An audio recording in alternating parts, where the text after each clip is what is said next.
¿Cómo obtenemos la energía que utilizamos y qué tipo de energía primero queremos y luego podemos permitirnos en tiempos de crisis y a qué precio?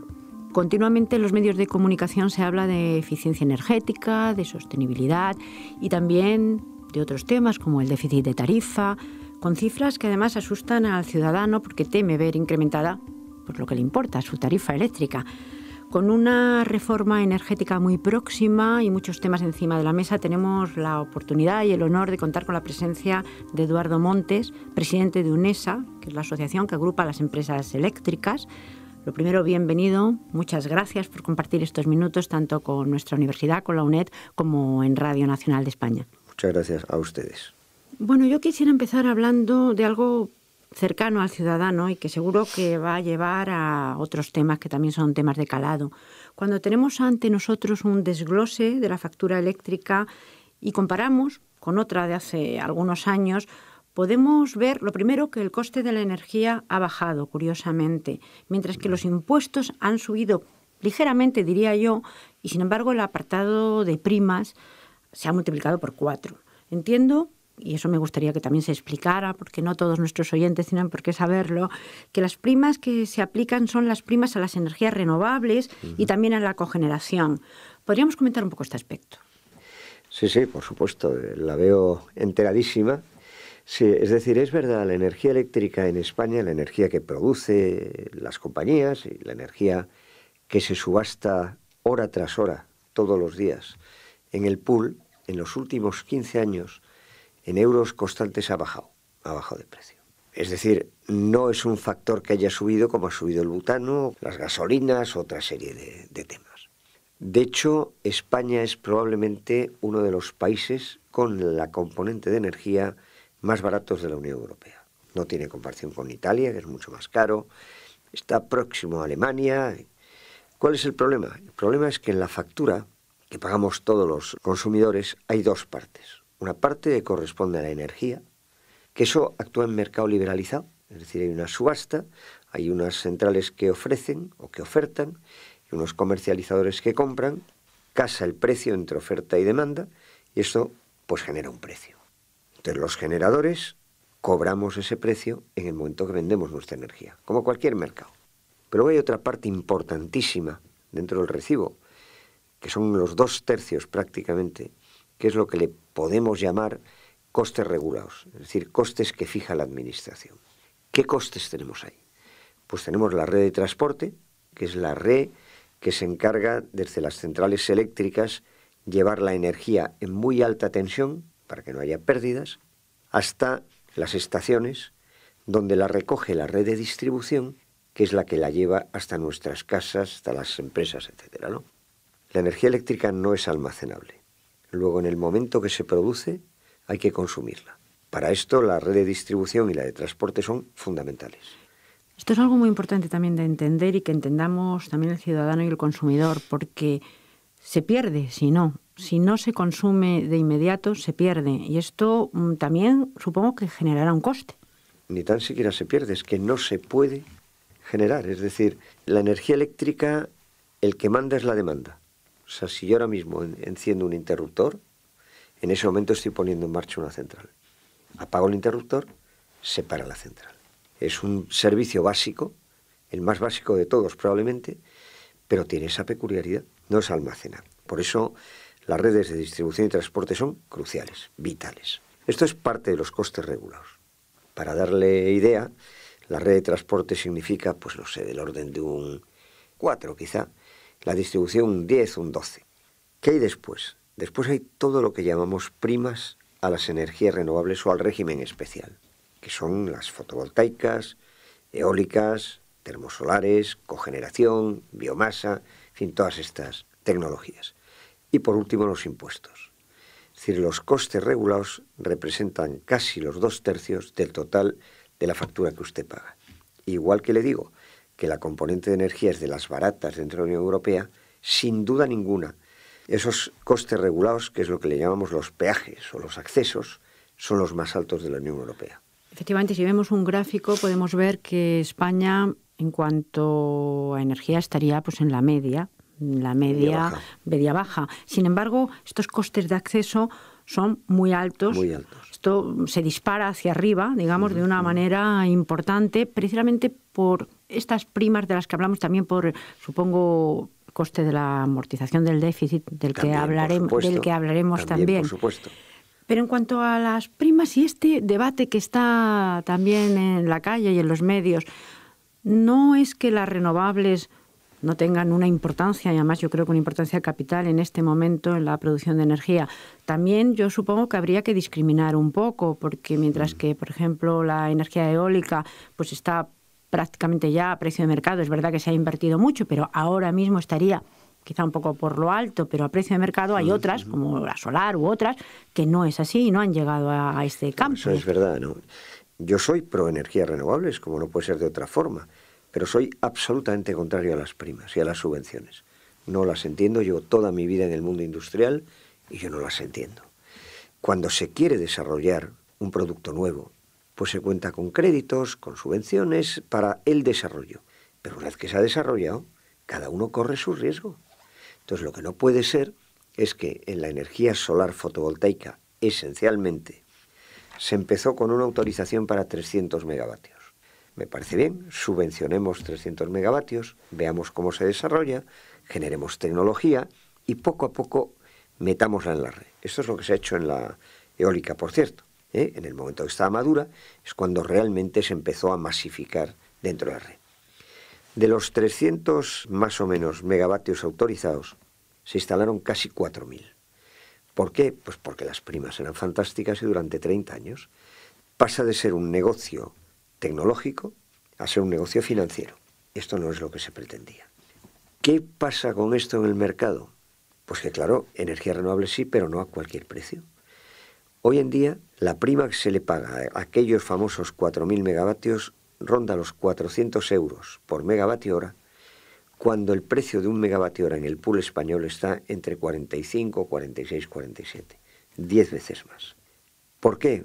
Pues es muy claro, porque se invirtió, porque era un gran negocio financiero entonces, cuando el precio del vatio pico, el precio de instalación de un vatio fotovoltaico era de 8 euros. Hoy está a 0,708, solo 5 años después. Yo creo de todas las maneras que no está suficientemente bien explicado. Quizá por eso el debate va a veces por derroteros erróneos, quizá. Lo que ocurre ahora mismo es que cuando ya se ha llegado a un determinado nivel y se sigue primando, lo que se prima ya no es, entiendo, a la energía, sino se prima un negocio, que es otra cosa quizá. Sí, absolutamente. Es decir, se prima a aquella gente que invirtió dineros importantes sin duda en un momento que no era el adecuado. Yo el otro día hablando de esto le decía a un colega, tú imagínate que yo me compro un piso fantástico en la calle Serrano en el año 2007. Me cuesta 1 millón de euros. Carísimo, pero da igual porque todo se revaloriza y encima me apalanco, pido un crédito del 80% y encima lo amueblo. Y llega el día de hoy y quiero vender el piso. Y pretendo venderlo al mismo precio, pagándome el apalancamiento y el mobiliario. La gente me diría, pero usted está loco. Si es que el mercado ha variado, es lo mismo que pasa con esto. Sin embargo, y estamos obligados a pagar 30 años de primas, ¿eh? Bueno, no sé si son 27 a partir de ahora. Por tanto, aquí se plantea un problema muy importante, porque aquí entraríamos ya en el déficit, que ronda los 28.000 millones de euros. Más o menos. Este déficit hay que pagarlo. Entiendo que se puede pagar de dos maneras, o subiendo al usuario lo que tiene que abonar, o reduciendo todos estos costes de acceso de los que estamos hablando, o quizá de las dos maneras combinadas. Vamos a ver, yo creo que hay dos partes diferentes, ¿no? Uno es la deuda ya creada. ¿Por qué surge el déficit de tarifa? El déficit de tarifa surge solo en los costes regulados, no en la generación, porque los gobiernos sucesivos son los que han fijado cuál era la tarifa a cobrar a los usuarios. Esta tarifa siempre ha estado por debajo de lo que realmente había que pagar en los costes regulados. Una vez que se pagaba al distribuidor, al transportista, a todos los renovables, toda esta cantidad de cosas, faltaba dinero. Entonces, al faltar dinero, por ley, las 5 compañías que están en UNESA, que son las 5 eléctricas, las 5 grandes eléctricas, nos veíamos obligados por ley a financiar este déficit y a meterlo en nuestro balance. Y poco a poco el Estado, es verdad, lo ha ido titulizando Esa es una parte. Y a día de hoy, ahí es donde están los 28.000 millones de euros, que es una deuda parecida a la totalidad del rescate bancario que pedimos a Bruselas o a la Unión Europea. 28.000 millones. Y la segunda parte es que de no tomar medidas, esto se va a ir incrementando en el entorno de los 5 o 6.000 millones al año. Por una parte se está tomando medidas, otra cosa es que nos parezcan adecuadas o no. Pero es verdad que este gobierno ha cogido el toro por los cuernos y ha decidido hacer todo para que el déficit de tarifa no se siga produciendo. Y ahí viene la nueva ley que saldrá en el final de junio y que no sabemos muy bien por dónde va a ir. La deuda contraída hay que pagarla, eso está ahí. Absolutamente. Y es una deuda antigua, vamos a decir. Otra cosa es lo que se va generando. Pero esta manera de pagar no va a lastrar de alguna manera también a las compañías eléctricas. Ya les ha lastrado. Compañías eléctricas están en una situación muy difícil. Porque la verdad es que nosotros de ese déficit hemos generado una parte pequeña. Hemos generado una parte, supongo, en la distribución, pero pequeña. Pero claro, las primas, sobre todo las energías solares, solamente para dar una idea. El solar fotovoltaico en España hay una potencia instalada, y luego se voy a poner en contraposición con el nuclear. Hay una potencia instalada en el entorno de 4,5% del total de potencia del país. Y eso genera un 2,8% de la energía del país. Y por eso en primas pagamos 2.700 millones de euros. En primas. La energía nuclear. Tenemos instalado el 7% de la potencia total del país. Y generamos 22% más o menos de la energía del país. Esa es la diferencia de eficiencia. No emite CO2 en absoluto. Y el coste es el del pool, que puede ser 45, 46 euros, lo que sea. Ahí está otro debate, un debate que desde luego también está en la calle. La energía nuclear, ¿por qué se teme tanto a la energía nuclear? Efectivamente no emite CO2, es una energía limpia. La más limpia. Sin embargo, las personas, el ciudadano, siente cierto temor. Ahora mismo está en la calle la nueva puesta en marcha de la central de Garoña, una central que ya estaba amortizada, cerrada, pero parece ser que tiene todavía vida y un ciclo por delante. O no es tanto ese debate como el debate amplio de las centrales nucleares. Necesitamos energía nuclear si queremos sostener el tipo de vida que queremos sostener. Yo creo que es imprescindible. Y la prueba evidente es lo que está pasando en Alemania, ¿no? En Alemania el cierre de las nucleares, que es una cuestión muy política, pues ha traído un incremento de precio, un incremento importante de emisiones de CO2, y la industria alemana está muy preocupada con eso, muy preocupada. Yo creo que a la energía nuclear se le teme porque no se la conoce bien y porque es verdad que hay residuos que durante muchos años son activos. Todo eso es absolutamente cierto. Pero vivimos en un mundo de riesgos. Esos son riesgos que hay que acotar. Si pensamos qué desastres nucleares ha habido en la historia, ha habido uno de muy pequeña cuantía en Three Mile Island, hace muchos años en Estados Unidos, uno segundo en Chernóbil, muy gordo y muy grave, y luego ha habido el de Fukushima. Fukushima es curioso porque si usted ve la foto de Fukushima antes del tema nuclear y después, lo único que sigue en pie es la central, lo único. ¿Qué es lo que ha pasado? Pues que las centrales nucleares sean cada vez más seguras, igual que los aviones, igual que todo eso, y llegará un momento que volvamos a tener confianza. Lo que sí es verdad es que una central nuclear funciona 8.000 horas al año, es decir, funciona siempre, genera una energía mucho más barata que las renovables y que no emite CO2. Luego, dentro del mix energético, además de las renovables, que estoy seguro que tienen que existir sin duda, tiene que haber energía nuclear. Estamos en este panorama y a mí se me ocurren algunas preguntas también. También cuando hablamos, por ejemplo, de energía solar y eólica, sabemos que si no hay viento no hay energía, si no hay sol tampoco. Y para esto se hizo una importante inversión pues, en centrales de ciclos combinados.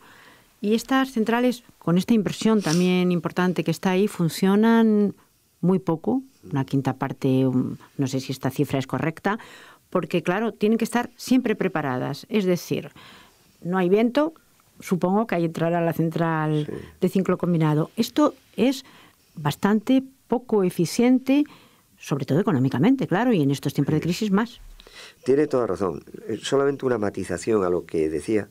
Las centrales de ciclo combinado nunca se hicieron para ponerlas a funcionar cuando fallaran las energías renovables. Son muy anteriores, muy anteriores. En los años 2003, 2002 o por ahí, no hubo un apagón en España, pero sí hubo zonas enteras del país que hubo que apagar. Faltaba energía. Y entonces se le dio la indicación a las eléctricas que invirtieran en la tecnología más moderna, que eran las centrales de ciclo combinado. Yo como presidente de Siemens vendí muchas, es decir, conozco muy bien esa tecnología. Cuando ya estaban instaladas en una parte importante, surge el boom fotovoltaico. Entonces dice, oiga, ¿por qué instala usted tantas? No, al revés. Yo las instalé porque había que hacerlo. ¿Por qué usted después empezó a instalar esto cuando sobraba o había mucha energía, ¿no? Pero es verdad que las energías renovables, que tienen muchas ventajas sin duda, uno de los inconvenientes es la intermitencia. Lo que a mí no me pueden decir es, oiga, mire, hoy como no hay sol o como es de noche, usted no tiene luz en su casa. Pero no se preocupe que mañana, en cuanto venga el sol, usted va a ser el primero en tenerla. Eso no es admisible.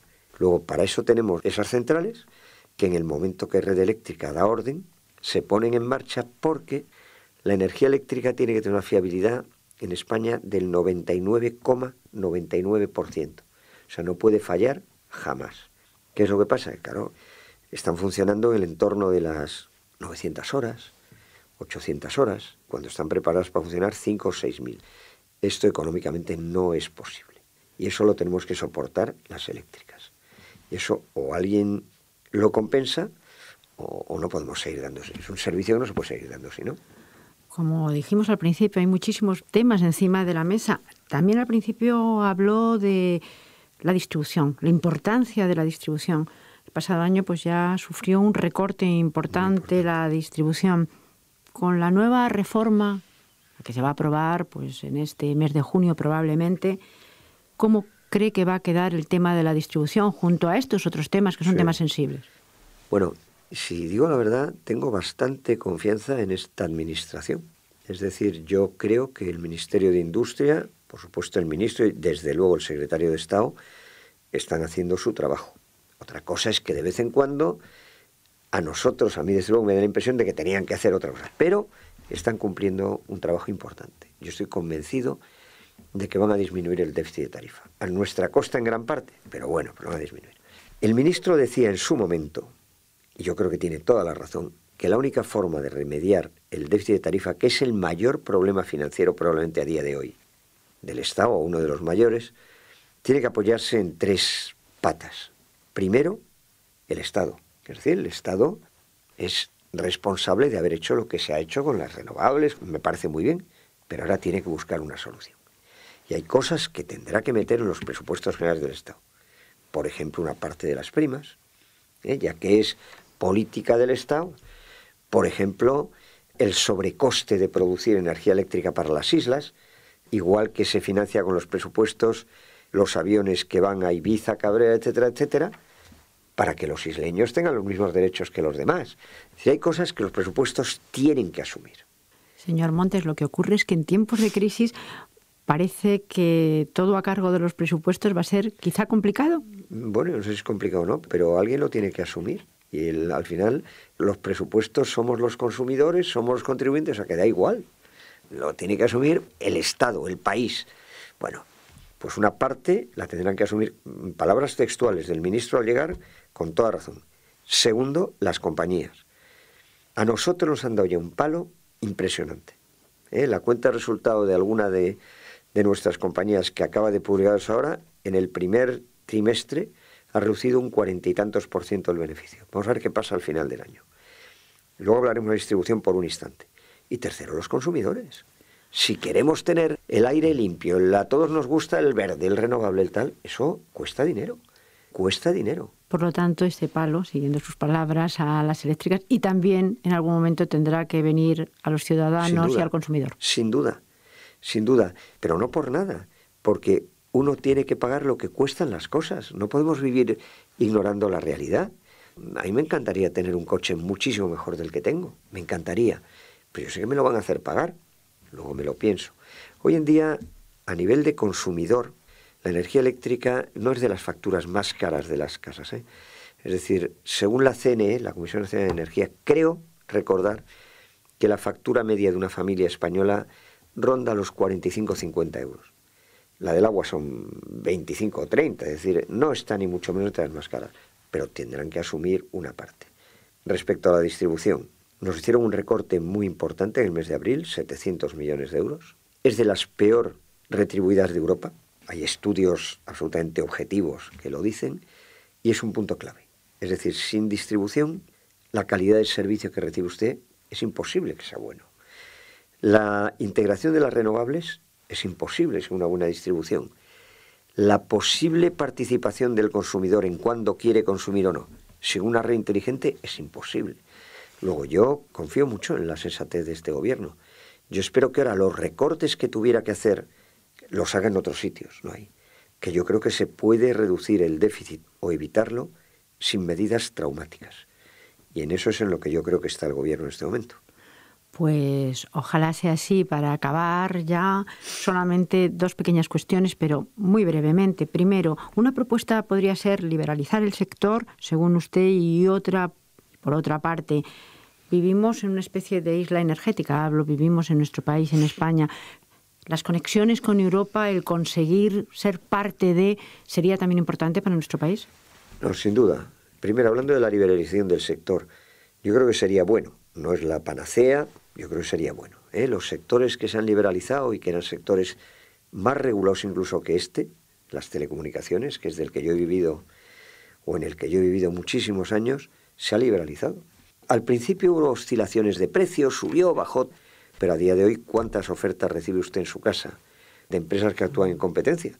Mientras que esa liberalización no se produzca, yo creo que la competencia real entre compañías es muy difícil, ¿no? ¿Y el que España sea una isla en el campo energético nos perjudica? Nos perjudica sin duda, ¿no? Las conexiones que tenemos con Portugal no son demasiado pequeñas, es decir, están dentro del mercado, con Francia muy poquito. Y Francia es Europa, es lo que nos comunica con Europa, ¿no?